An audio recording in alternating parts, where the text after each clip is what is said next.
राम की कथा का दर्शन आप तक पहुंचाऊं, उसके पहले मैं ये बताऊंगा कि मैं यहां तक पहुंचा कैसे।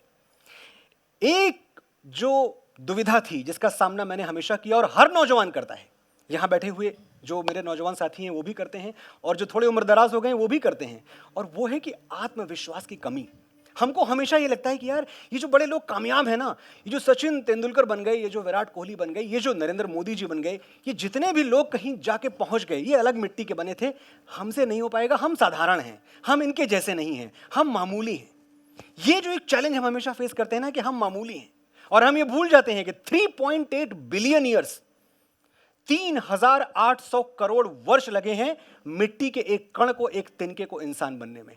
इतना प्रकृति ने हम पे काम किया है, इतना परिश्रम प्रकृति ने हम पे किया है। ये साइंस है, अगर आप पढ़ेंगे तो आपको पता चलेगा कि ऐसे नहीं बन गए आप।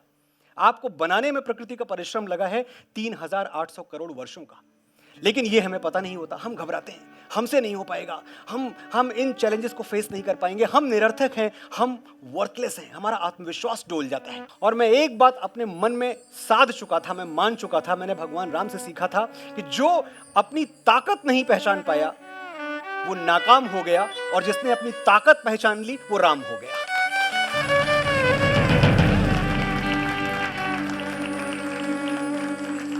तो सचमुच लिटरल सेंस में राम भरोसे मैं यहां आया, और जब मुझसे लोग कहते कि तुम्हारे पास कुछ है नहीं, तुम कैसे लड़ोगे सफलता का संग्राम, तो मैं कहता मैं बिल्कुल वैसे ही लड़ूंगा ये संग्राम जैसे मेरे राम लड़े थे।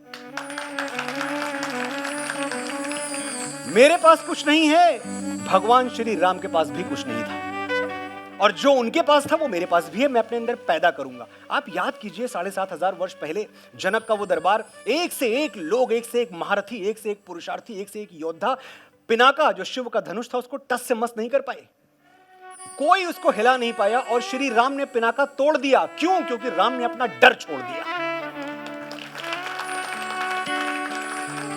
बस इतना याद रखना है कि जो अपने डर से जीत सकता है वो दुनिया भर से जीत सकता है। तो मैं आपको वो कहानी बता रहा था कि मैंने कहा कि मैं सफलता का ये संग्राम वैसे ही लड़ूंगा जैसे मेरे राम लड़े थे। भगवान श्री राम जब जाते हैं युद्ध लड़ने के लिए तो विभीषण उनको देखते हैं, और विभीषण की आंखों से झरझर झरझर आंसू बहने लगते हैं। भगवान राम कहते हैं कि विभीषण, तुम्हारी आंखों में आंसू क्यों रो रहे हो? विभीषण कहते हैं कि प्रभु, मैं ये सोच के घबरा गया हूं कि जिससे आप लड़ने जा रहे हैं वो इस ब्रह्मांड का सबसे बड़ा दानव है, जिसने इंद्र को पराजित कर दिया, जिसने कुबेर से उनकी लंका छीन ली, जिसने नवग्रहों को बंदी बना लिया। एक ऐसा दुर्दांत राक्षस जो महारथी है, जिसके पास असंख्य घोड़ों वाले, हाथियों वाले रथ हैं, उस रथ पे चढ़ के वो आपसे युद्ध करेगा, और आप स्वयं को देखें, आपके पास रथ क्या, अश्व भी नहीं है भगवान, और अश्व छोड़िए, आपके चरणों में पादुकाएं तक नहीं है, आप कैसे लड़ेंगे रावण से?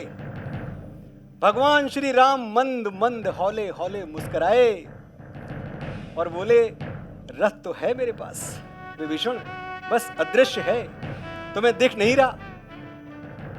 अभी तक वीरता का मौन व्रत देखा कहां है? भगवान राम कहते हैं विभीषण से कि अभी तक वीरता का मौन व्रत देखा कहां है, अभी तक सत्य को संघर्षरत देखा कहां है। बहुत देखे हैं तुमने लकड़ी और लोहे के रथ, लेकिन विभीषण तुमने मर्यादा का रथ देखा कहां है?